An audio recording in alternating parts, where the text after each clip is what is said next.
Shalom Bapak Ibu Saudara yang dikasihi Tuhan. Puji Tuhan, kita boleh bersama-sama kembali beribadah kepada Tuhan. Mari kita dengan penuh sukacita, dengan penuh kerinduan kita menghampiri tahta Tuhan. Dan sebelumnya, mari sama-sama kita bersatu hati di dalam doa.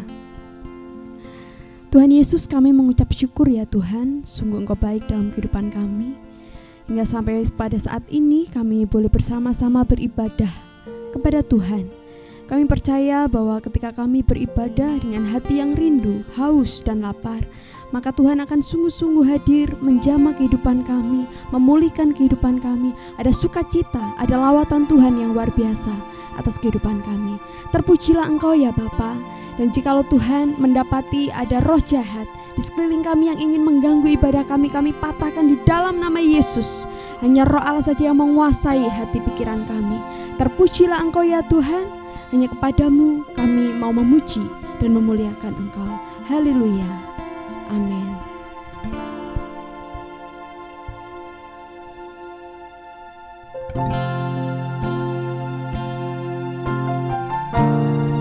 Mari Bapak Ibu Saudara, kita lebih lagi bersyukur kepada Tuhan. Kita bawa segenap pujian kita kepada-Nya.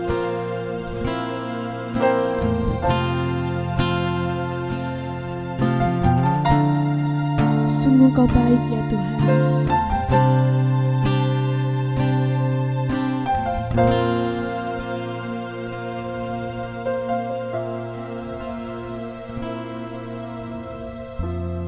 Banyak yang Kau perbuat di dalam hidupku. Rancangan indahmu terjadi di hidupku.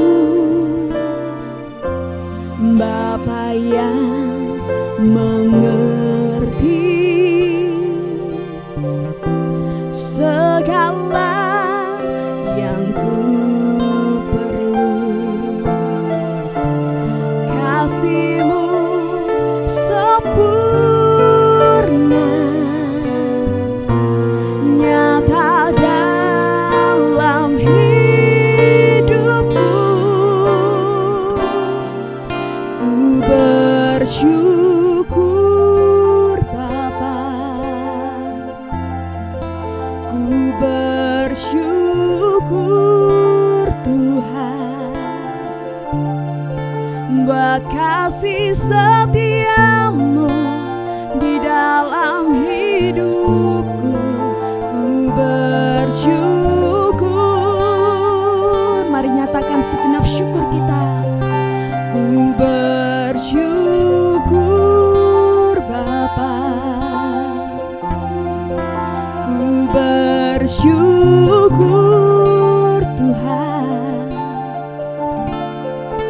buat kasih setia-Mu di dalam hidupku.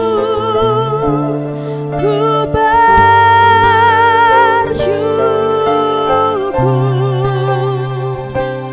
Tuhan.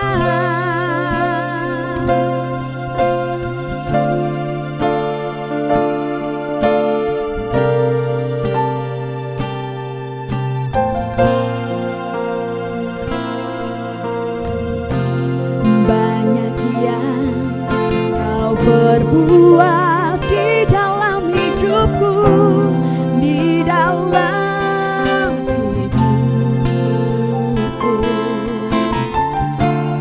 Rancangan indahmu terjadi di hidupku.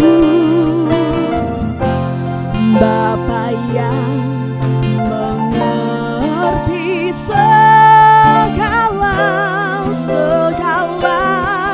yang ku perlu. Kasih-Mu sempurna nyata dalam hidupku.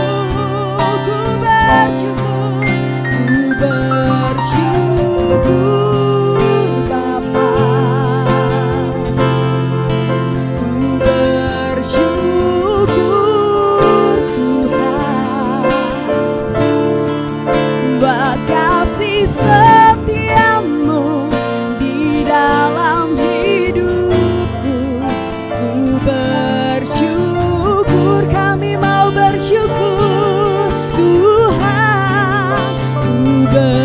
bersyukur Bapa,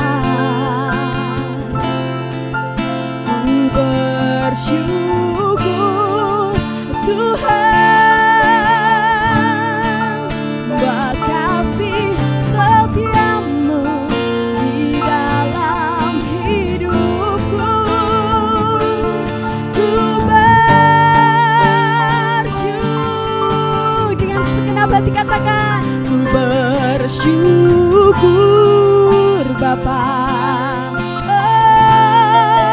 ku bersyukur Tuhan, buat kasih-Mu, buat kasih setiamu di dalam hidupku.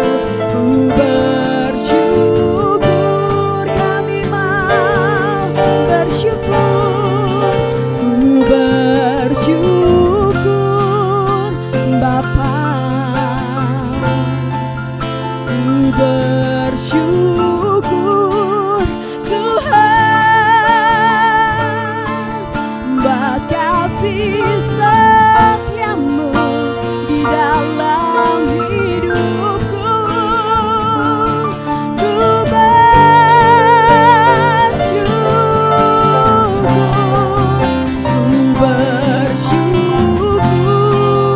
Bapa. Mari angkat tangan saudara, katakan, ku bersyukur Tuhan, kami mau bersyukur buat kasih setiamu di dalam hidupku. Ku bersyukur, lebih lagi bersyukur, ku bersyukur Bapa, ku bersyukur Tuhan, buat kasih setiamu di dalam hidupku. Ku bersyukur, ku bersyukur, ku bersyukur,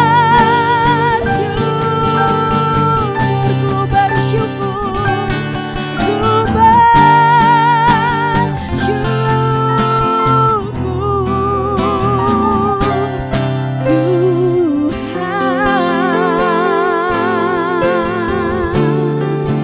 Mari kita sembah Dia. Angkat suara kita tinggi-tinggi. Mari angkat tangan kita, sembah Dia Bapak Ibu Saudara. Dia layak ditinggikan, Dia layak disembah. Yesus Tuhan, Kau Raja kami. Oh haleluya, kami mau bersyukur, syukur bagimu Tuhan. Oh haleluya, haleluya Yesus, terpujilah namamu, terpujilah Kau Yesus, haleluya.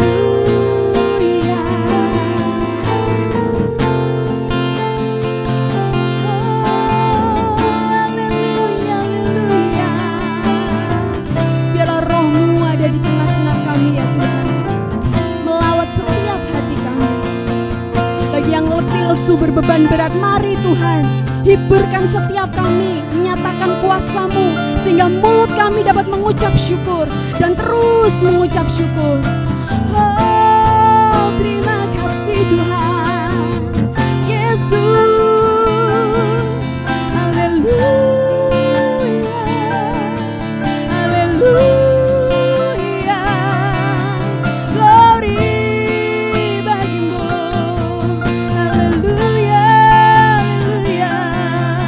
Terima kasih Bapa, terima kasih Yesus,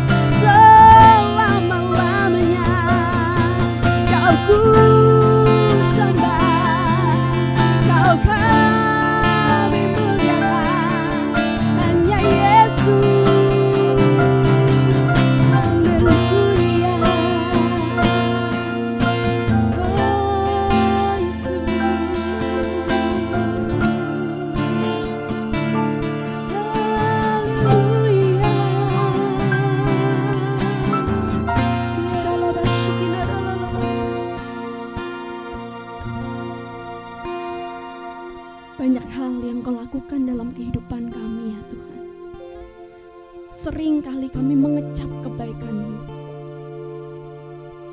Biarlah mulut kami senantiasa memuliakan Engkau. Dengan segenap hati kami mau meninggikan Engkau, memuliakan Engkau. Hanya Yesus yang terutama dan pertama di dalam hidup kami. Ajari kami untuk terus mengucap syukur ya Bapa, melewati berbagai macam musim kehidupan. Kami mau terus percaya dan yakin bahwa Yesus sumber pengharapan, Yesus sumber jawaban. Tidak ada alasan untuk kami tidak mengucap syukur. Terima kasih Tuhan. Terima kasih Tuhan. Terima kasih. Ku bersyukur Bapa, ku bersyukur Tuhan, buat kasih setia-Mu di dalam hidupku. Ku bersyukur,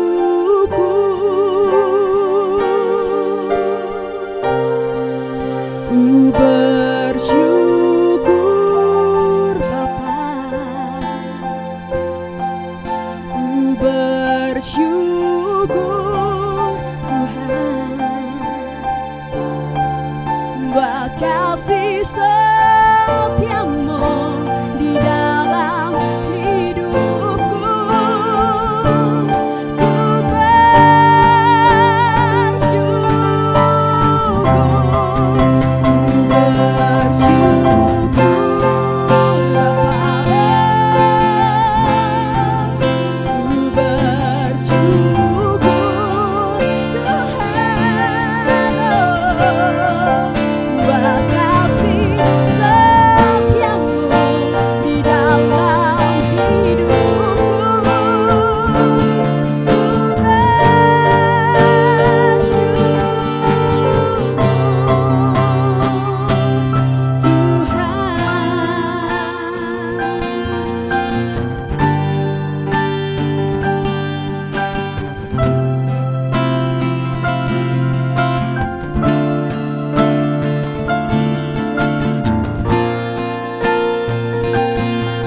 Tidak ada lembah kelam yang tidak dapat kita lewati bersama dengan Tuhan.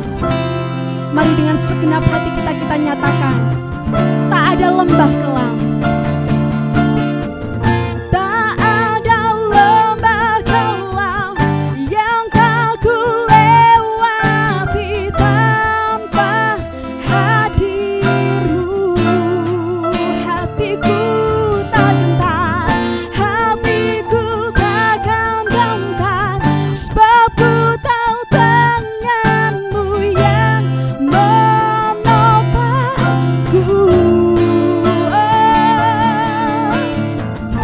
Hatiku takkan gentar, sebab ku tahu tangan-Mu yang menopangku. Hatiku tak gentar, hatiku takkan gentar, sebab ku tahu tangan-Mu yang menopangku. Kaulah Yesus, Kaulah Yesus, Kaulah Tuhan, padamu ku percaya. Kaulah Yesus, Kaulah Yesus, Kaulah Tuhan, harapan hidupku.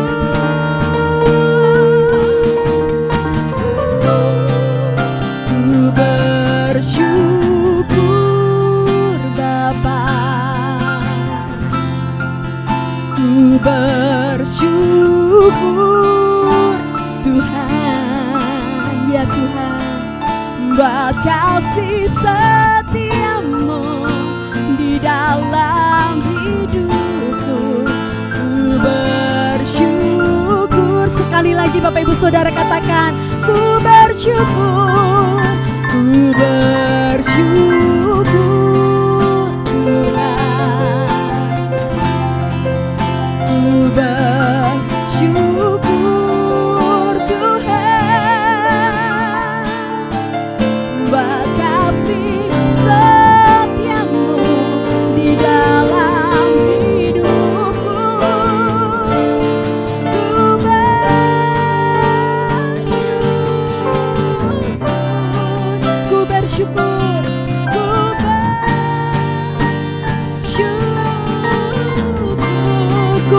Ya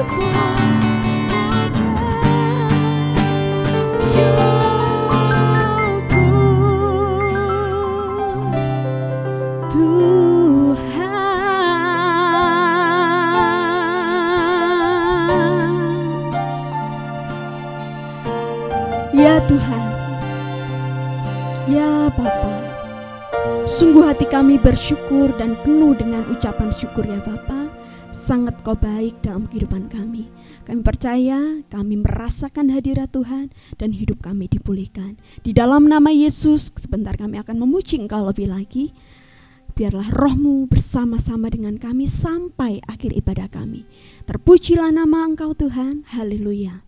Amin.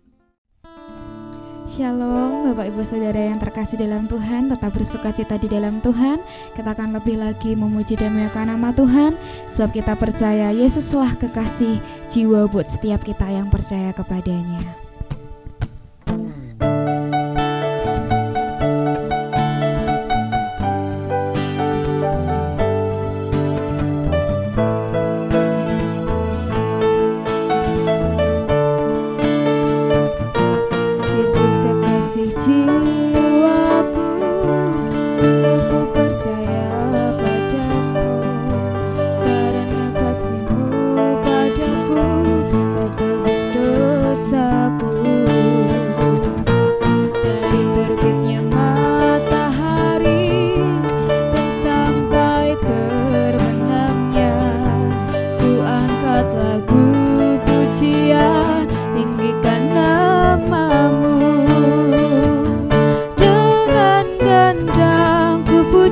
Ku puji dengan kecapi, oh ku bernyanyi, haleluya Yesus kekasihku.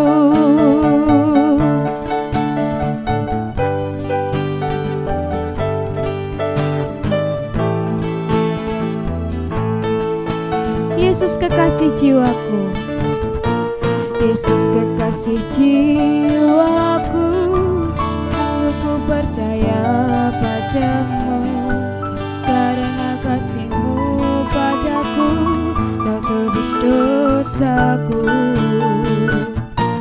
Dari terbitnya matahari dan sampai terbenamnya, ku angkat lagu pujian, tinggikan nama-Mu.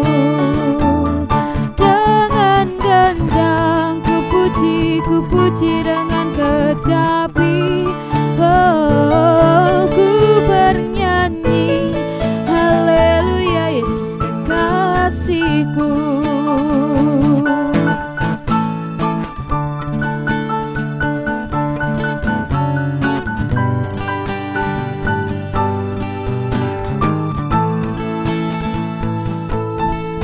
Sekali lagi kita nyanyikan dengan penuh sukacita.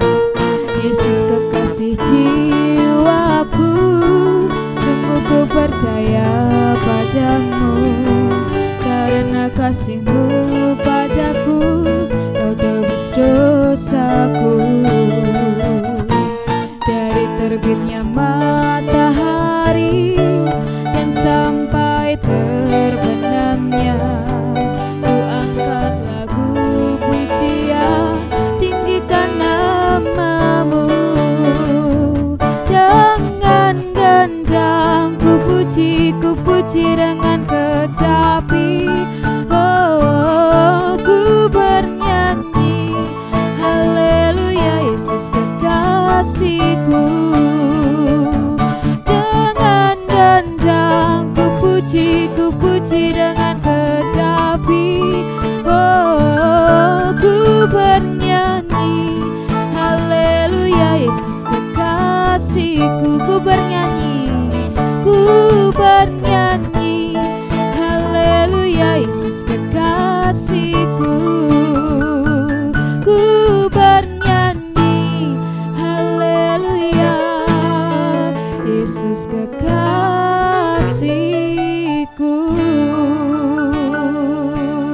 Berikan tepuk tangan sorak-sorai bagi Tuhan kita. sebab tiada terukur besar kasih setianya dalam kehidupan kita, selalu baru setiap hari. Kita lebih lagi nyanyikan tiada terukur besar kasih setiamu Tuhan.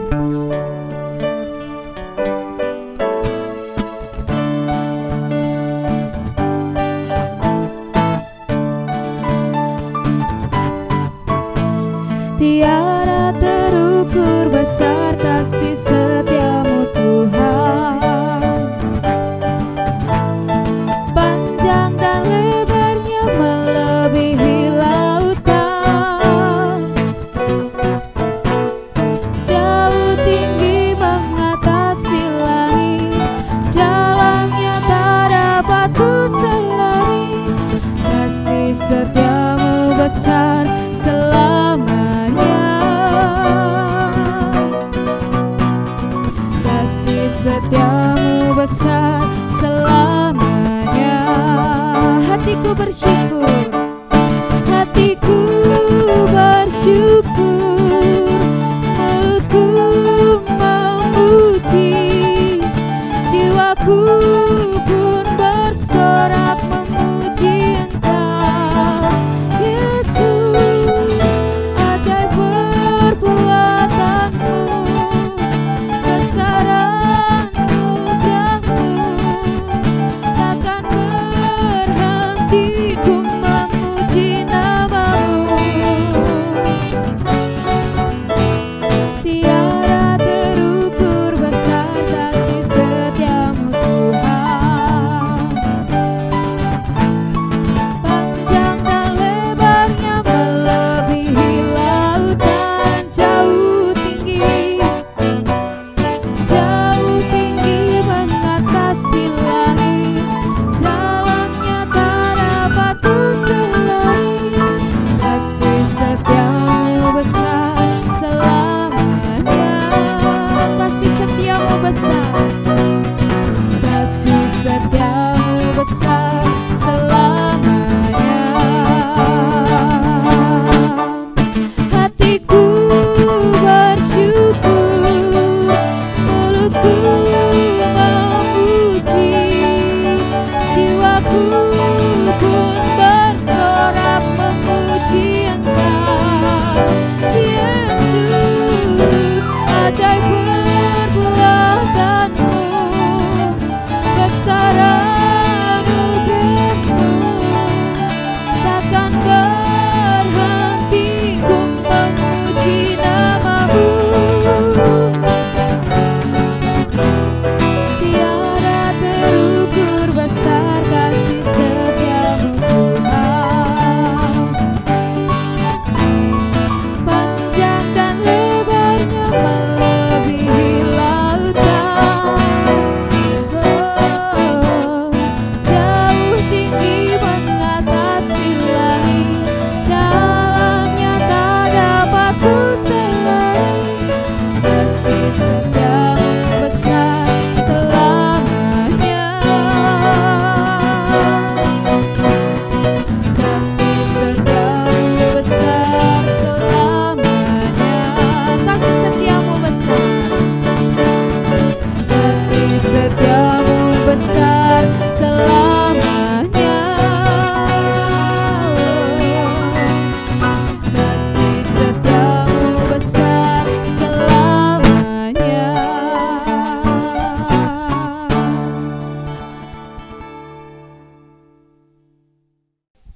Puji nama Tuhan Bapak Ibu Saudara, sebentar kita akan mendengarkan kebenaran firman Tuhan.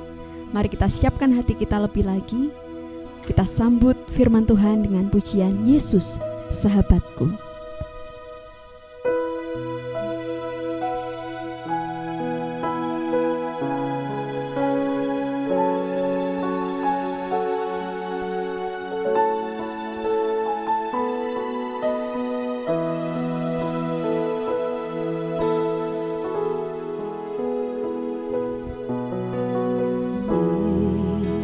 Yesus sahabatku, Kaulah perlindunganku.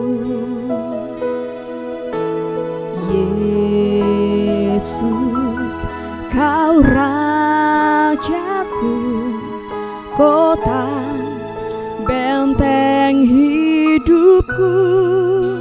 Sekalipun ku berjalan di dalam lembah yang gelap, ku tidak takut sebab Kau besertaku. Ku bersyukur padamu Tuhan, sebab kasih setiamu di dalam hidupku. Anugerahmu besar bagiku, di setiap langkahku ku memujimu. Mari Bapak Ibu Saudara kita pujikan lagu ini dari awal. Katakan Yesus, Yesus sahabatku, Kaulah perlindunganku. Yesus,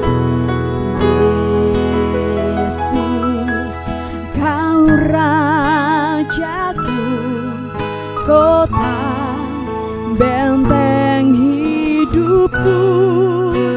Sekalipun ku berjalan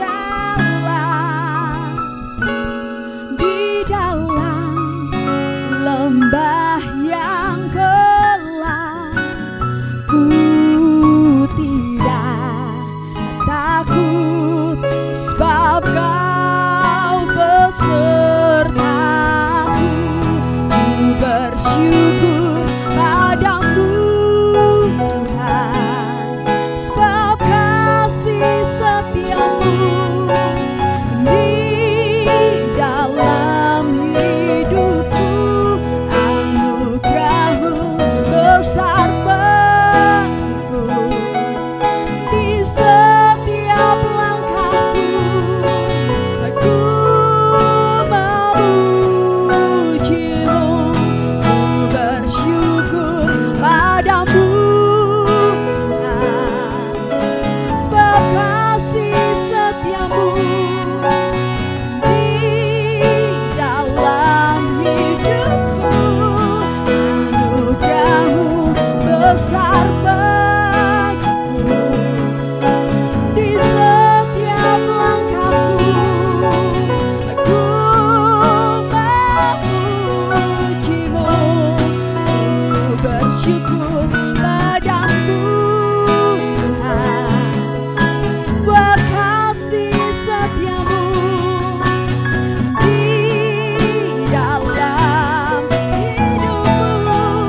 Anugerahmu besar bagiku, di setiap langkahku ku memujimu.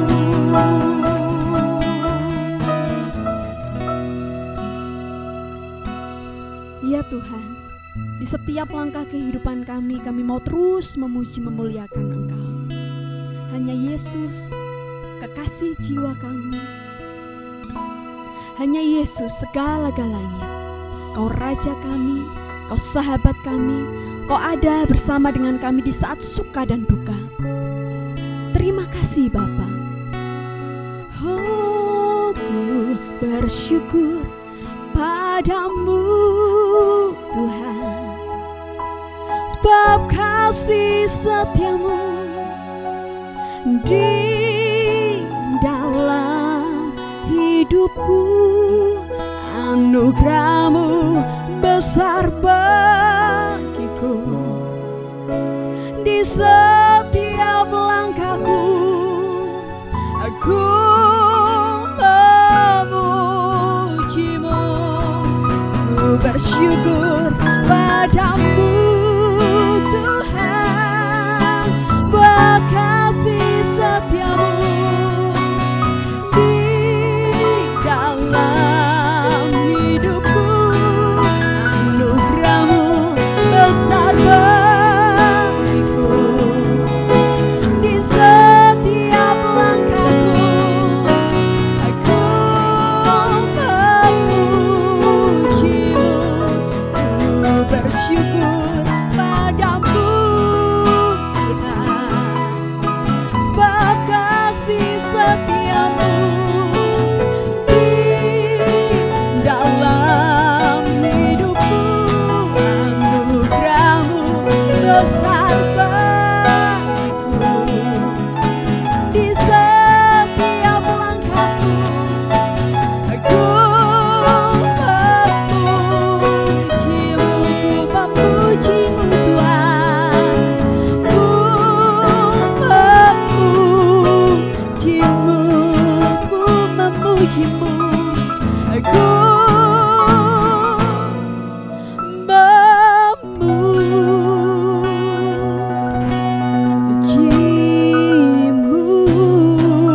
Shalom saudara terkasih di dalam Tuhan Yesus. Kita ada di pertemuan ibadah online. Kita yakin percaya Tuhan hadir menjumpai setiap saudara dimanapun berada. Mari kita berdoa untuk siap menerima kebenaran firman. Bapa, kami bersyukur Engkau Bapa yang baik, sungguh baik, sangat baik. Kami adalah anak-anak-Mu, milik kepunyaan-Mu, telah ditebus oleh darah-Mu. Kami bersyukur pada hari ini kami mendengarkan firman Tuhan. Kami perhatikan sungguh-sungguh apa yang Roh Tuhan katakan. Lewat firman-Mu lah semuanya itu jadi. Kami yakin percaya firman-Mu adalah pelita bagi kaki kami dan terang bagi jalan kami. Urapi hamba-Mu Tuhan, urapi semua yang mendengarkan firman. Jadikan kami semua pelaku firman. Dalam nama Tuhan Yesus, amin. Saudara terkasih dalam Tuhan Yesus, dalam seri khotbah sahabat, tentunya kita belajar bagaimana Yesus yang menyatakan diri bahwa kita adalah sahabat-sahabatnya. Apabila kita melakukan perintah-perintahnya, kita mempercaya Dia dalam kehidupan kita. Tidak ada seorang pun yang dapat menggantikan Yesus dalam hidup kita. Dia adalah sahabat yang sejati. Dan minggu yang kedua di dalam khotbah seri sahabat, kita juga belajar 10 mutiara Amsal perihal sahabat yang dapat kita praktekkan dalam bersahabat dengan sesama kita, maupun juga teman dari kecil, maupun dalam tempat pekerjaan, maupun kelompok, maupun tempat pelayanan. Kita ditempatkan maupun di sebuah komunitas membangun persahabatan yang ada 10 mutiara Amsal yang sangat berguna, faedah bagi kita semua. Hari ini kita akan belajar melihat dari kebenaran firman Tuhan, contoh di Alkitab dengan judul Suara Pembalan, Ayub dan sahabat-sahabatnya. Di dalam kitab Ayub ada terdiri dari 42 pasal. Kalau kita membacanya dari satu pasal demi pasal, mungkin tidak lebih dari 2 jam kita akan menyelesaikannya. Namun apa yang Ayub alami maupun juga hubungannya dengan sahabat-sahabatnya dalam ketika dia menghadapi penderitaan yang begitu amat, kita akan belajar bagaimana hubungan dia dengan sahabat-sahabatnya. Yang perlu kita contohi, ada yang perlu kita harus menjauhi. Mari kita belajar bersama-sama dari kitab Ayub. Tentunya satu buku terdiri dari 42 pasal. Itu tidak bisa diuraikan satu persatu dalam waktu yang singkat. Namun saya akan memberikan gambaran bagaimana hubungan antara Ayub dan teman-temannya, sahabat-sahabatnya. Kita lihat di Ayub pasal 1, penjelasan tentang siapa Ayub. Ada seorang laki-laki di tanah Uz bernama Ayub. Orang itu saleh dan jujur. Ia takut akan Allah dan menjauhi kejahatan. Ia mendapat 7 anak laki-laki dan 3 anak perempuan. Ia memiliki 7.000 ekor kambing domba, 3.000 ekor unta, 500 pasang lembu, 500 keledai betina, dan budak-budak dalam jumlah yang sangat besar. Sehingga orang itu adalah yang terkaya dari semua orang di sebelah timur. Kita bayangkan pada zaman tersebut dan juga pada zaman sekarang, apa yang dia miliki itu juga sangat luar biasa. Dengan kambing domba yang begitu banyak. Dan dia termasuk orang yang saleh, yang takut akan Allah, menjauhi kejahatan. Jadi rekod history dari Ayub sangat luar biasa. Orang yang sungguh-sungguh cinta Tuhan. Kita lihat di ayat 4 dan 5, anak-anaknya yang lelaki biasa mengadakan pesta di rumah mereka, masing-masing menurut giliran, dan ketiga saudara perempuan mereka diundang untuk makan dan minum bersama-sama mereka. Setiap kali apabila hari-hari pesta telah berlalu, Ayub memanggil mereka dan menguduskan mereka. Keesokan harinya pagi-pagi bangunlah Ayub, lalu mempersembahkan korban bakaran sebanyak jumlah mereka sekalian, sebab pikirnya, mungkin anak-anakku sudah berbuat dosa dan telah mengutuki Allah di dalam hati. Demikianlah dilakukan Ayub senantiasa. Kita lihat background dari kehidupan Ayub, di mana dia pribadi takut akan Tuhan, tetapi istri, anak-anaknya belum tentu ada seperti itu sikap posisi mereka. Namun Ayub sebagai seorang kepala keluarga mempunyai hati yang sungguh-sungguh ingin anak-anaknya yaitu hidup berkenan menyenangkan hati Tuhan. Dalam hal ini anak-anaknya berpesta dari satu hari ke satu hari lain dan bergiliran dan sebagainya. Dan hidup seperti itu bisa saja mungkin mereka berbuat dosa dan telah mengutuki Allah. Itu yang dipikiran dari Ayub. Begitu pula kita sebagai seorang ayah, seorang pemimpin, kita rindu keluarga kita maupun jiwa-jiwa yang Tuhan percayakan supaya mereka hidup berkenan dan memuliakan Tuhan. Apabila ada jalan-jalan yang serong, kita minta kemurahan Tuhan, belas kasihan Tuhan untuk meluruskan jalan dari kehidupan keluarga kita. Saat ini kita lihat di ayat 6. Pada suatu hari datanglah anak-anak Allah menghadap Tuhan, dan di antara mereka datanglah juga iblis. Maka bertanyalah Tuhan kepada iblis, "Dari mana engkau?" Lalu jawab iblis kepada Tuhan, "Dari perjalanan mengelilingi dan menjelajah bumi." Lalu bertanyalah Tuhan kepada iblis, "Apakah engkau memperhatikan hamba-Ku, Ayub? Sebab tidak ada seorang pun di bumi seperti dia, yang demikian saleh dan jujur, yang takut akan Allah dan menjauhi kejahatan." Kita perhatikan bagaimana dialog ini. Tuhan sangat bangga bahwa Ayub adalah seorang yang saleh, seorang yang takut akan Tuhan, menjauhi kejahatan. Ini sebuah kebanggaan dari Allah yang menciptakan manusia. Begitu pula kehidupan kita yang berkenan kepada Tuhan adalah kebanggaan dari Bapa di surga. Ayat 9 kita lanjut. Lalu jawab iblis kepada Tuhan, "Apakah dengan tidak mendapat apa-apa Ayub takut akan Allah?" Dan iblis mereka-reka bahwa Ayub hidup saleh, hidup takut akan Tuhan karena semuanya beres, semuanya baik-baik saja. Bagaimana kalau dia tidak dapat apa-apa? Apakah dia tetap akan takut akan Allah? Inilah kisah Nabi Ayub. Kita akan melihat apa yang dia jalani, apa yang dia lewati. Sangat sulit dimengerti oleh sahabat-sahabatnya. Dan apa yang kita alami seringkali juga tidak mudah untuk dimengerti oleh orang-orang lain. Begitu pula kita juga tidak bisa mengerti sepenuhnya apa yang orang lain sedang alami. Penderitaan apa?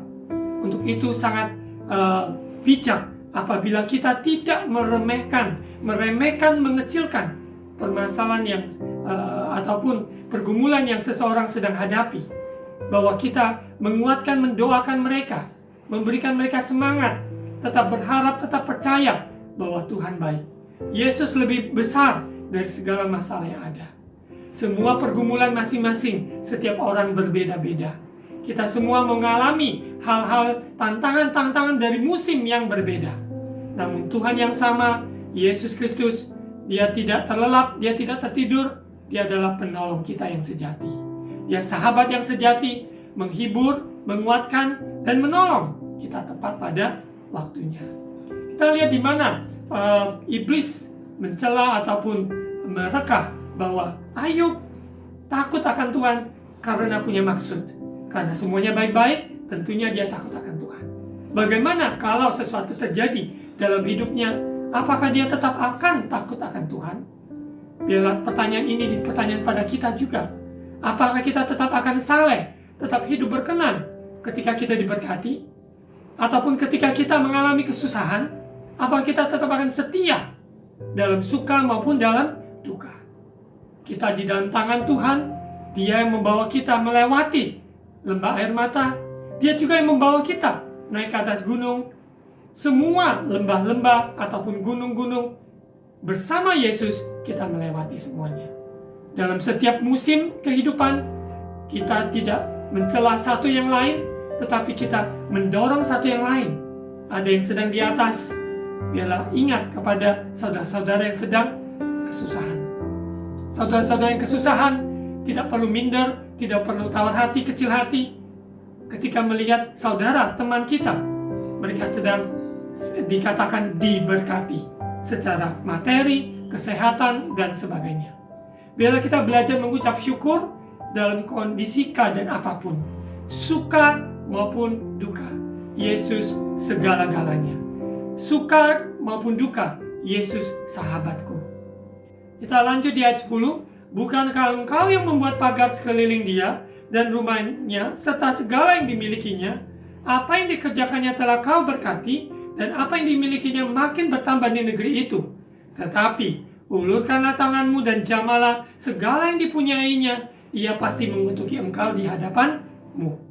Ayat 12, maka firman Tuhan kepada iblis, nah, segala yang dipunyainya ada dalam kuasamu. Hanya janganlah engkau mengulurkan tanganmu terhadap dirinya.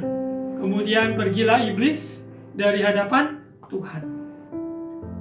Jadi kita lihat bahwa iblis diberikan izin untuk melakukan sesuatu kepada Ayub di dalam proses perjalanannya, untuk menyatakan bahwa ternyata dia itu adalah tetap saleh dalam situasi kondisi apapun. Kita lihat dalam kisah ini, karena kita yang membaca, mungkin membaca kalau hanya sekedar membaca, kita tidak menangkap apa-apa. Tapi kita minta Roh Kudus memberikan kita pengertian apabila kita ada di posisi Ayub, bagaimana sikap kita. Apakah kita akan seperti Ayub, ataukah kita akan undur dari Tuhan, ataukah kita semakin datang mencari Dia di dalam kondisi situasi yang terpuruk sekalipun. Kita lihat di ayat yang ke-13. Pada suatu hari, ketika anak-anaknya yang lelaki dan yang perempuan makan-makan dan minum anggur di rumah saudara mereka yang sulung, datanglah seorang pesuruh kepada Ayub dan berkata, sedang lembu sapi membajak dan keledai-keledai betina makan rumput di sebelahnya, datanglah orang-orang Sheba, menyerang dan merampasnya, serta memukul penjaganya dengan mata pedang. Hanya aku sendiri yang luput, sehingga dapat memberitahukan hal itu kepada Tuhan. Sementara orang itu berbicara tadi tentang keledai, tentang lembu, ya, yang ada orang-orang Sheba yang menyerang, merampasnya, ada perampokan terjadi, ya, seperti itu. Sementara orang itu berbicara, datanglah orang lain dan berkata, api telah menyambar dari langit dan membakar serta memakan habis kambing domba dan penjaga-penjaga. Hanya aku sendiri yang luput sehingga dapat memberitahukan hal itu kepada Tuhan. Bayangkan, yang pertama tadi ada perampokan terjadi, merampas hak milik dari Ayub. Dan yang kedua, ada orang yang datang memberikan kabar bahwa ada kebakaran terjadi atas memakan habis kambing domba dan penjaga-penjaga. Di dalam konteks kita, mungkin ada sebuah tragedi yang terjadi dari satu ke satu dan perihal materi. Rumah, pabrik, toko, bahkan kehilangan pekerjaan dan sebagainya. Di saat-saat kondisi seperti itu, satu berita ke berita yang lain yang sangat menyedihkan, dikatakan hal materi yang hilang. Bagi seseorang yang sudah bekerja keras, memiliki harta seperti itu, tentunya merasa sedih bahwa kenapa terjadi seperti itu. Tapi itu hanya materi yang bisa dicari lagi ataupun dihasilkan lagi. Kita lihat tadi ada dua orang, sekarang yang ketiga.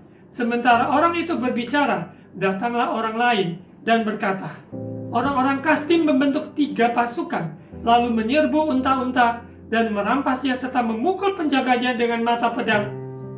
Hanya aku sendiri yang luput sehingga dapat memberitahukan hal itu kepada Tuhan. Bayangkan, jadi ada 3 orang yang berbeda yang memberitahukan apa yang terjadi dengan harta benda dari Ayub. Kebakaran, dirampas, dirampok, dan semua ini. Dia menderita kerugian hal materi. Seseorang kehilangan materi, semua itu hal-hal yang sementara, yang bisa dicari kembali, bisa dihasilkan kembali. Kita akan lihat bagaimana sikap Ayub. Sementara orang itu berbicara, ayat 18, datanglah orang lain. Ini dalam waktu yang berdekatan. Bayangkan, satu, yang orang kedua, orang ketiga, dan sementara orang itu berbicara, datanglah orang lain dan berkata, anak-anak Tuhan yang lelaki dan yang perempuan sedang makan-makan dan minum anggur di rumah saudara mereka yang sulung. Maka tiba-tiba angin ribut bertiup dari seberang padang gurun. Rumah itu dilandanya pada 4 penjurunya. dan roboh menimpa orang-orang muda itu, sehingga mereka mati. Hanya aku sendiri yang luput, sehingga dapat memberitahukan hal itu kepada Tuhan. Apa yang terjadi? Materi yang hilang, yang habis. Sekarang anak-anaknya yang dia doakan, dan anak-anaknya semuanya tidak luput, dan mereka mati oleh karena dilanda oleh angin ribut dan sebagainya yang melanda. Dan hal seperti ini tidak bisa kita mengerti persis ataupun memahami apa di balik semua ini kalau apabila kita adalah Ayub yang sedang menjalaninya. Namun karena kita membaca Alkitab, maka kita mengerti bahwa di balik semua yang ada, Tuhan merancangkan yang indah di balik semua apa yang terjadi. Apa yang dialami, apa yang iblis kerjakan, namun itu seizin dari Tuhan. Tuhan menyatakan bahwa jangan sentuh nyawanya dari Ayub. Karena ujian cobaan apapun tidak akan melebihi kekuatan yang Tuhan berikan pada kita. Kita lihat bagaimana respon dari Ayub. Ayat 20. Maka berdirilah Ayub lalu mengoyak jubahnya dan mencukur kepalanya, kemudian sujudlah ia dan menyembah. Katanya, dengan telanjang aku keluar dari kandungan ibuku, dengan telanjang juga aku akan kembali ke dalamnya. Tuhan yang memberi, Tuhan yang mengambil, terpujilah nama Tuhan. Dalam kesemuanya itu Ayub tidak berbuat dosa dan tidak menuduh Allah berbuat yang kurang patut. Bayangkan apa yang dia hilang dari hal-hal materi, harta benda, maupun juga anak-anak yang dia sayangi. Hal tentang kematian sangat sulit untuk kita bisa memahami mengapa ini harus terjadi. Namun yakin percaya Tuhan Yesus baik setiap waktu. Tuhan Yesus berdaulat, berkuasa. Dia yang memegang kehidupan kita, hidup ataupun mati, yaitu di dalam Kristus. Konteks Ayub, kita nanti akan lihat bagaimana sahabat-sahabatnya hadir. Ya, kita akan lihat nanti di pasal yang kedua. Tapi pasal yang pertama ini kita perhatikan dulu bagaimana apa yang Ayub alami. Ini semua adalah sebuah bagian dari rencana Tuhan indah, sehingga dia menjadi emas yang murni, bahwa Ayub sesungguhnya memang takut akan Tuhan. Kita lihat lanjut di pasal 2 ayat 1. Kita fokuskan di pasal 1 dan pasal 2, nanti baru beberapa ayat di kitab Ayub lainnya. Ayub pasal 2 ayat 1. Pada suatu hari datanglah anak-anak Allah menghadap Tuhan, dan di antara mereka datang juga iblis untuk menghadap Tuhan. Maka bertanyalah Tuhan kepada iblis, dari mana engkau? Lalu jawab iblis kepada Tuhan, dari perjalanan mengelilingi dan menjelajah bumi. Ya, ayat 3 ini sama dengan ayat 1, pasal 1 tadi. Firman Tuhan kepada iblis, apakah engkau memperhatikan hambaku Ayub? Sebab tidak seorang pun di bumi seperti dia, yang demikian saleh dan jujur, yang takut akan Allah dan menjauhi kejahatan. Ia tetap tekun dalam kesalehannya, meskipun engkau telah membujuk aku melawan dia untuk mencelakakannya tanpa alasan. Iblis mencela, menuduh, mendakwa, menjatuhkan, mencelakakan. Karena dia adalah pencuri, membunuh, dan membinasakan. Namun Yesus, dia adalah Allah yang hidup. Dia datang memberikan kita hidup yang berkelimpahan, sesuai Yohanes pasal 10 ayat 10. Kita lihat bahwa di pasal 1 Ayub sudah hilang harta benda dan juga anak-anaknya mati. Saat ini iblis tidak berhenti diam. Dia terus mengejar di posisi mana, di bagian-bagian mana yang bisa diserang. Kalau tadi sudah diserang harta benda dan anak-anak, saat ini dia akan diserang lagi dalam hal apa? Kita akan lihat di ayat 4. Lalu jawab iblis kepada Tuhan, kulit ganti kulit. Orang akan memberikan segala yang dipunyainya, ganti nyawanya. Ingat di mana Tuhan tidak izinkan iblis untuk menjatuhkan, yaitu mengambil nyawanya dari Ayub. Namun iblis akan menyerang, yaitu sakit penyakit atau penderitaan secara fisik baginya. Kita lihat di ayat 5, tetapi ulurkanlah tanganmu dan jamalah tulang dan dagingnya. Ia pasti mengutuki engkau di hadapanmu. Iblis selalu mau membuat skenario maupun konteks, membuat anak-anak Tuhan jatuh di dalam pencobaan sehingga mengutuki Allahnya. Namun kita yang sudah mendengar kebenaran firman Tuhan ini, Ayub tidak mengerti kebenaran ini. Namun kita yang membaca mengerti kebenaran bahwa Tuhan, bahwa Dia turut bekerja mendatangkan kebaikan bagi setiap orang yang mengasihi Dia. Dan kita akan lihat di mana dia akan diserang dengan sakit penyakit yang sangat amat. Ayat 6, maka firman Tuhan kepada iblis, nah, ia dalam kuasamu, hanya sayangkan nyawanya. Jangan sentuh nyawanya Ayub. Untuk itu, saudara terkasih, kita tidak takut akan kematian, karena hidup kita, hidup untuk Kristus. Kalau mati adalah untung, karena kita bersama Bapa di surga. Ayat 7, kemudian iblis pergi dari hadapan Tuhan, lalu ditimpanya Ayub dengan bara yang busuk dari telapak kakinya sampai ke batu kepalanya. Bayangkan seluruh tubuhnya, dari telapak kaki sampai batu kepalanya. Ada bara, ada borok yang sangat luar biasa. Lalu Ayub mengambil sekeping beling untuk menggaruk-garuk badannya sambil duduk di tengah-tengah abu. Meratap maupun juga tidak mengerti di balik ini apa yang sesungguhnya yang Tuhan rancangkan. Ketika kita hadapi liku-liku kehidupan, proses demi proses ataupun dari satu tragedi ke tragedi yang lain yang sungguh tidak ada jawaban. Hidup adalah seperti misteri, namun jawabannya adalah Kristus. Dekat dengan Tuhan kita tenang, mencari wajahnya, mencari perkenanannya. Sebab Dia Tuhan yang baik, sungguh baik dan sangat baik. Dia setia dahulu, sekarang, sampai selamanya. Kasih-Nya, kuasa-Nya tidak pernah berubah. Itu yang bisa kita andalkan. Kebenaran firman-Nya, janji-janjinya, ya dan amin. Dia bukan Bapa pendusta, tapi Dia adalah Bapa yang adil. Dia yang membela, menolong, dan menyertai kita. Sekalipun sesulit apapun yang dihadapi. Kita lihat di ayat 9, saat ini ujian yang berat dari materi, harta benda, maupun juga anak-anak yang mati. Saat ini juga tubuh yang dalam kondisi yang sangat terpuruk dari ujung kepala sampai ujung kaki. Dia diperhadapkan juga dengan istri yang ternyata tidak takut akan Tuhan, tidak setia ketika menghadapi ujian dan cobaan. Di ayat 9, maka berkatalah istrinya kepadanya, masih bertekunkah engkau dalam kesalehanmu? Kutukilah Allahmu dan matilah. Ternyata istri dari Ayub tidak memiliki iman percaya kepada Allah Israel, Allah yang benar, Allah yang hidup, yang menciptakan langit dan bumi.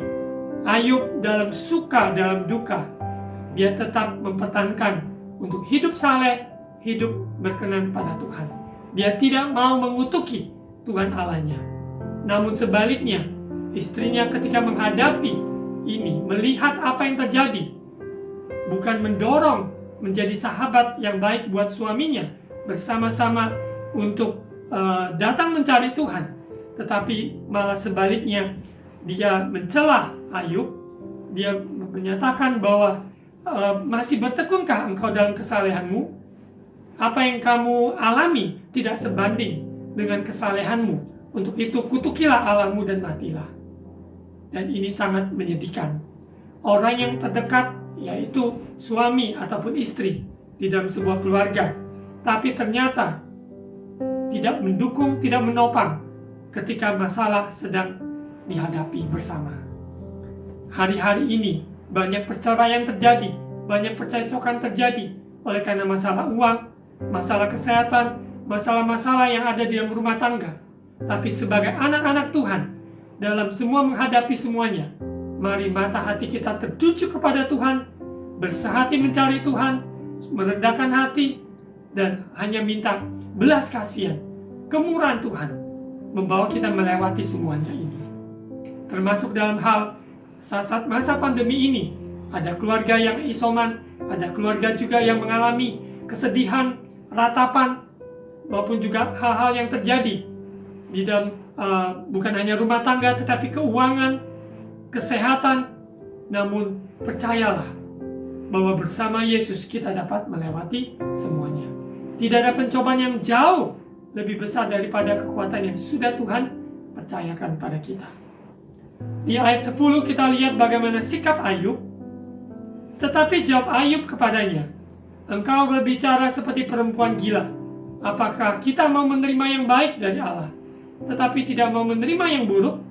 Dalam kesemuanya itu, Ayub tidak berbuat dosa dengan bibirnya. Luar biasa. Dalam kondisi yang terpuruk seperti itu, dia tetap menjaga supaya hidupnya berkenan dan tetap takut akan Tuhan.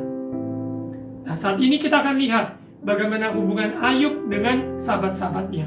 Karena istri yang juga tidak mendukungnya, maupun anak-anak yang sudah mati, maupun semua harta benda yang lenyap, dan kesehatan yang begitu amat menderita. Dan kita akan lihat bagaimana ketiga sahabat Ayub yang mendengar kabar ini. Kita lihat di pasal 2 ayat 11.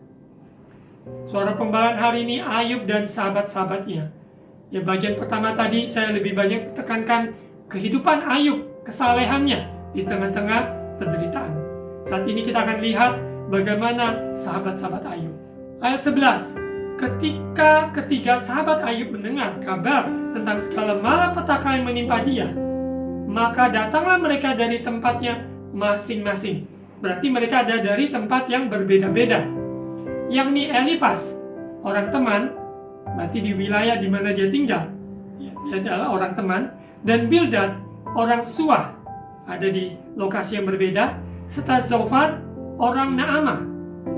Dan mereka adalah tiga sahabat Ayub. Ada tinggal di tempat yang berbeda, tapi ketika mendengar kabar kondisi keberadaan Ayub, mereka semua datang dari tempatnya masing-masing untuk menghibur Ayub. Mereka bersepakat mengucapkan bela sungkawa kepadanya dan menghibur dia. Ini adalah maksud yang sangat baik. Seorang sahabat yang sejati, dia akan membawa diri untuk mengucapkan bela sungkawa, menghibur sahabatnya yang sedang menderita. Dan ketiga sahabat ini, mereka rela berkorban juga untuk datang dari tempat masing-masing dengan kesibukannya masing-masing untuk mendampingi Ayub. Bagaimana dengan saudara dan saya? Hari-hari ini ada teman-teman kita, ada kenalan kita yang sedang menderita. Apa yang kita lakukan, yang bisa kita lakukan? Mungkin tidak banyak, tapi kita bisa lakukan sesuatu. Dari doa-doa yang kita naikkan, maupun juga berkat secara jasmani yang bisa kita berikan, ataupun penghiburan, kata-kata penguatan yang bisa kita lakukan. Mari kita melangkah dan kita mau menjadi berkat. Kita lihat di ayat 12, ketika mereka memandang dari jauh, yaitu ketiga temannya, sahabatnya Ayub. Ketika mereka memandang dari jauh, mereka tidak mengenalnya lagi, tidak mengenal Ayub lagi. Lalu menangislah mereka dengan suara nyaring. Mereka mengoyak jubahnya dan menaburkan debu di kepala terhadap langit. Ini konteks adalah meratapi, merasa iba dengan apa yang terjadi dengan sahabat, yaitu Ayub. Ketika sahabatnya tidak mengenali Ayub dari jauh, karena Ayub dengan yang biasanya mungkin dalam konteks waktu itu dengan jaya-jayanya, dia mungkin menyambut teman-temannya dengan ini, dengan itu, ya. Namun dengan kondisi seperti ini, dia sangat merana, sangat-sangat amat terpuruk. Dan sahabat-sahabatnya sangat merasa belas kasihan bagi Ayub. Kita lihat di ayat 13, lalu mereka duduk bersama-sama Ayub di tanah selama 7 hari 7 malam. Seorang pun tidak mengucapkan sepatah kata kepadanya, karena mereka melihat bahwa sangat berat penderitaannya. Seseorang yang mengalami penderitaan yang sangat amat berat, tidak ada kata-kata yang bisa dia keluarkan. Ada sebuah kepedihan, ketidakmengerti, mungkin ada hal-hal kekecewaan bahkan di dalam benak pemikiran. mengapa ini harus terjadi? Mengapa ini harus terjadi? Dan dalam konteks Ayub, dia seorang yang saleh. Saya salah apa? Saya salah apa? Sehingga semua ini terjadi. Seringkali ini juga kita bertanya pada diri kita sendiri, mengapa semua ini terjadi? Memang ada sebagian yang terjadi karena keputusan yang salah, kebodohan-kebodohan seseorang, sehingga dia mengalami kesusahan-kesusahan yang tidak harusnya dia alami. Itu karena kebodohannya sendiri, kelalaiannya sendiri. Namun konteks Ayub bukan karena itu. Bukan karena kebodohan Ayub, bukan karena keputusan yang salah diambil oleh Ayub. Tetapi Ayub adalah seorang yang saleh, takut akan Tuhan. Dan yang dia alami, penderitaan yang begitu amat berat. Apa jawabannya? Mengapa orang-orang benar dan dalam kehidupannya juga mengalami sebuah tantangan-tantangan kehidupan? Tidak ada yang lain. Sehingga iman kita murni di hadapan Tuhan, bahwa kita takut akan Tuhan, bahwa kita tetap hidup menyenangkan hatinya. Sekalipun kondisi situasi yang sangat amat berat. Dan saat ini kita akan lihat setelah pasal 2, saya menghimbau saudara terkasih bisa membaca pasal-pasal berikutnya sebagai renungan dalam per hari. Membaca seluruh pasal Ayub. Sangat indah sekali. Kita mendapatkan mutiara-mutiara yang begitu dalam tentang hikmat dari Tuhan yang tak terselami. Sungguh dalam, sungguh luas, sungguh lebih tinggi daripada yang kita pikirkan. Dia yang berdaulat atas kehidupan manusia. Dia yang tahu rencana yang terbaik dalam hidup manusia. Hidup kita ada di dalam genggaman tangannya. Apa yang Ayub alami ini, dan kita lihat di pasal 3, pasal 4, pasal 5, dan seterusnya.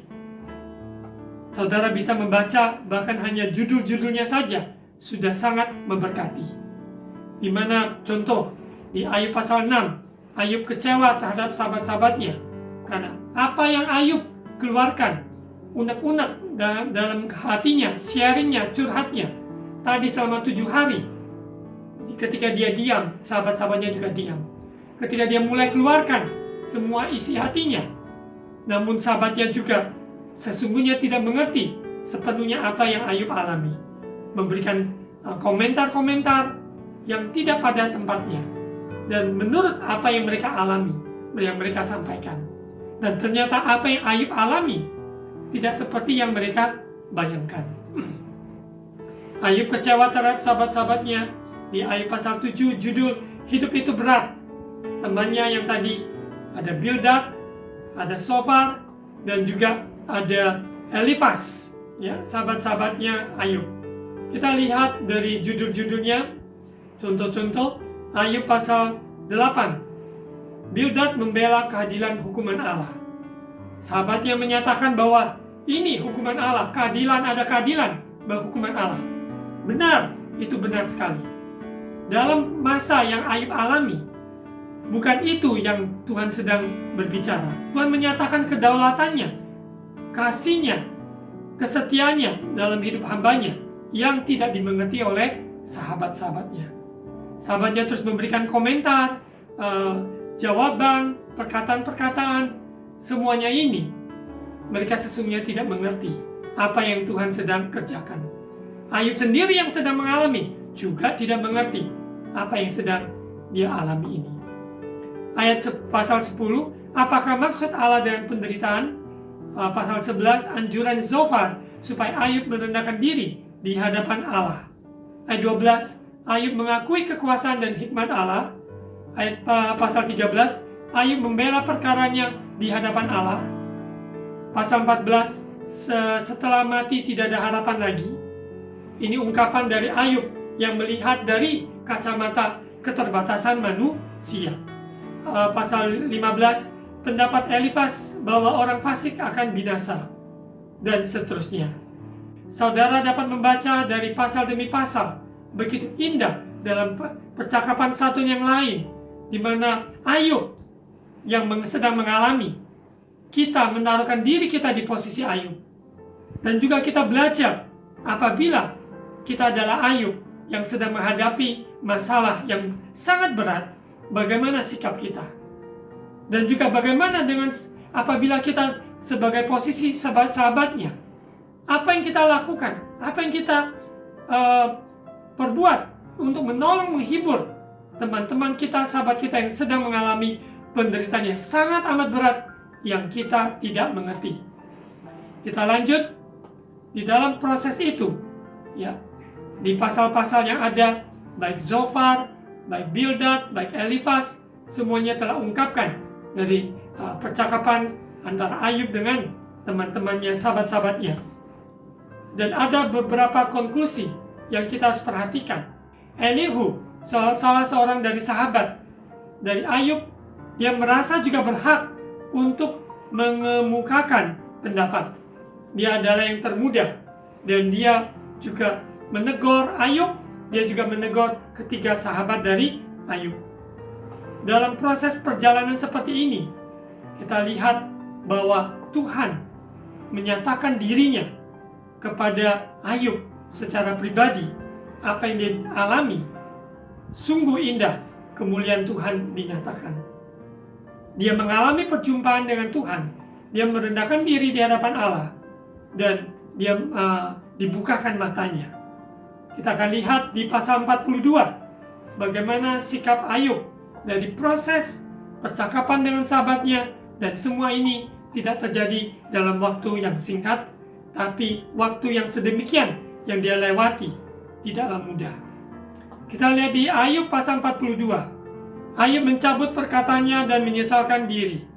Maka jawab Ayub kepada Tuhan, "Aku tahu bahwa Engkau sanggup melakukan segala sesuatu, dan tidak ada rencanamu yang gagal." Amin. Setelah lewati proses yang ada, firman-Mu, siapakah dia yang menyelubungi keputusan tanpa pengetahuan?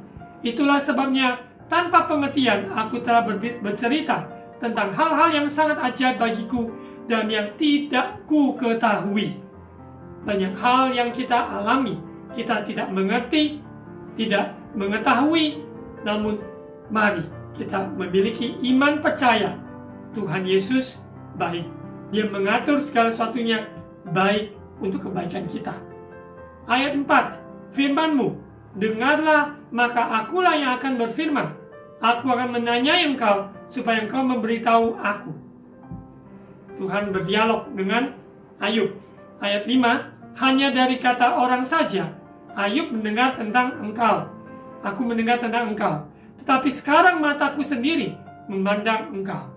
Oleh sebab itu aku mencabut perkataanku, dan dengan menyesal, aku duduk dalam debu dan abu.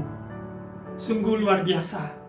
Ayub yang menjalani semua ini dalam liku-liku kehidupan yang kita jalani juga. Mari, percaya ada waktu pemulihan bagi hidup kita. Sesulit apapun, percaya Tuhan sanggup memulihkan dan mengadakan yang tidak ada menjadi ada. Apa yang sudah mati, apa yang sudah habis, yang hilang, Tuhan sendiri yang memulihkan semuanya. Kita lihat di ayat 7, keadaan Ayub dipulihkan setelah Tuhan mengucapkan firman itu kepada Ayub. Maka firman Tuhan kepada Elifas orang teman, murkaku menyala terhadap engkau dan terhadap kedua sahabatmu, karena kamu tidak berkata benar tentang aku seperti hambaku Ayub. Jadi apa yang dari sahabat-sahabat Ayub katakan, semuanya menurut mereka itu semua baik. Tapi di mata Tuhan itu mendatangkan murka bagi mereka. Oleh sebab itu ambillah 7 ekor lembu jantan dan 7 ekor domba jantan, dan pergilah kepada hambaku Ayub. Lalu persembahkanlah semuanya itu sebagai korban bakaran untuk dirimu, dan baiklah hambaku Ayub meminta doa untuk kamu, karena hanya permintaannya lah yang akan kuterima, supaya aku tidak melakukan aniaya terhadap kamu, sebab kamu tidak berkata benar tentang aku seperti hambaku Ayub. Bayangkan, jadi ternyata teman-teman dari Ayub tidak berkata yang benar tentang Allah. Dalam kita memberi nasihat, memberikan penghiburan, kita perhatikan, kalau bukan Tuhan yang menaruhkan, kalau bukan Tuhan yaitu sesuai firman-Nya, kita lebih baik tidak berkata-kata. Karena itu lebih menyakitkan dan tidak menolong mengangkat beban sahabat kita malah itu menjatuhkan, membawa mereka lebih terpuruk lagi. Kita lihat dua sisi, kita di posisi sebagai Ayub, ataupun kita posisi sebagai sahabat-sahabatnya. Bagaimana kita harus bersikap terhadap teman kita, sahabat kita yang sedang mengalami hal-hal yang sangat terpuruk. Apakah kita menambahkan bebannya, atau kita mengangkat bebannya? Atau kita menghibur, menguatkan, atau kita mencela, menghakiminya? Apakah kita mengulurkan tangan, apa yang bisa kita lakukan? Ataukah kita malah membebankan dia? Mari, dalam perjalanan kita, apakah kita adalah Ayub, mentaruhkan posisi sebagai Ayub yang sedang menjalani kehidupan yang sulit, ataupun sebagai sahabat-sahabat dari Ayub? Kita lanjut di ayat 9. Maka pergilah Elifas orang teman, Bildad orang Sua, dan Zofar orang Naamah. Lalu mereka melakukan seperti apa yang difirmankan Tuhan kepada mereka. Dan Tuhan menerima permintaan Ayub. Jadi hanya lewat Ayub, apa yang didoakan untuk sahabat-sahabatnya, Tuhan dengar. Di ayat 10, lalu Tuhan memulihkan keadaan Ayub setelah ia meminta doa untuk sahabat-sahabatnya, dan Tuhan memberikan kepada Ayub 2 kali lipat dari segala kepunyaannya dahulu. Ayat 11, kemudian datanglah kepadanya semua saudaranya laki-laki dan perempuan dan semua kenalannya yang lama, dan makan bersama-sama dengan dia di rumahnya. Mereka menyatakan turut berduka cita dan menghibur dia oleh karena segala malapetaka yang telah ditimpakan Tuhan kepadanya, dan mereka masing-masing memberi dia uang 1 kesita dan sebuah cincin emas. Ayat 12, Tuhan memberkati Ayub dalam hidupnya yang selanjutnya lebih daripada dalam hidupnya yang dahulu. Ia mendapat 14.000 ekor kambing domba dan 6.000 unta, 1.000 pasang lembu, dan 1.000 ekor keledai betina. Dan selanjutnya di pasal 3, di ayat 13 dan selanjutnya, bahkan Tuhan memberikan dia anak-anak yang sangat-sangat luar biasa, maupun laki-laki maupun perempuan yang tercantik, yaitu anak-anak dari Ayub. Apa yang sudah terhilang, apa yang sudah hilang, percaya bahwa Tuhan sanggup memulihkan apa yang hilang, baik dalam hal kesehatan, baik keuangan, baik juga dalam hubungan. Percaya Tuhan setia dan Dia sanggup memulihkan.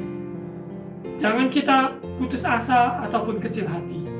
Tetaplah percaya kepada Tuhan.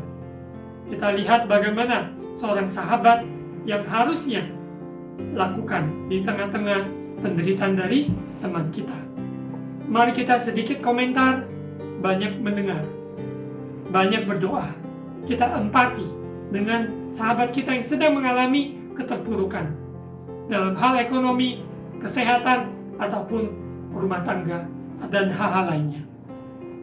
Mari kita belajar untuk menangis dengan orang yang menangis, bersuka dengan orang yang sedang bersuka, sesuai dengan Roma 12 ayat 15. Roma 12 ayat 15 sebagai ayat penutup.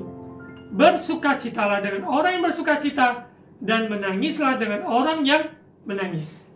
Bila ayat ini sebagai penutup hubungan Ayub dan sahabat-sahabatnya, mari kita belajar untuk menangis dengan orang yang menangis, bersukacita dengan orang yang bersukacita. Permasalahan masing-masing setiap kita berbeda-beda, unik. Bila semua proses yang kita jalani, tujuan akhirnya yaitu mengenal Allah dengan benar. Mengenal Allah dengan benar lewat firman-Nya. Roh Kudus yang berkarya dalam kehidupan kita sehari-hari, dalam tragedi kehidupan yang ada, yang tidak kita mengerti, misteri-misteri kehidupan. Kita percaya Allah yang berdaulat, Yesus Kristus Tuhan yang bekerja berkarya, indah, menjadikan semua indah pada waktunya. Mari, janganlah kita mencela ketika seseorang mengalami penderitaan yang amat berat. Jangan menghakimi, tapi baiknya kita menguatkan, mendorong, dan berdoa untuk sahabat kita. Apakah kita menjalani dalam posisi sebagai Ayub ataupun sebagai sahabat-sahabat yang ada? Mari, biarlah firman Tuhan hari ini memberikan kita semangat yang baru, kekuatan yang baru menghadapi penderitaan-penderitaan apapun pergumulan yang kita hadapi.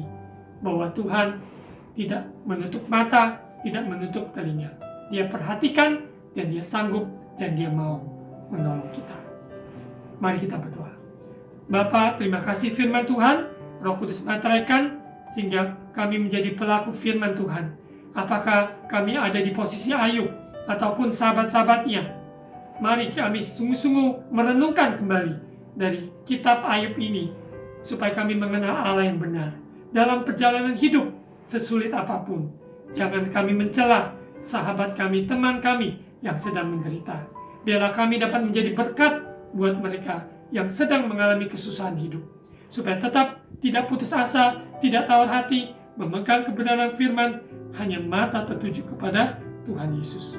Tidak saling menghakimi, tidak saling mencela, tapi saling mengasihi dan saling menopang dan mendorong.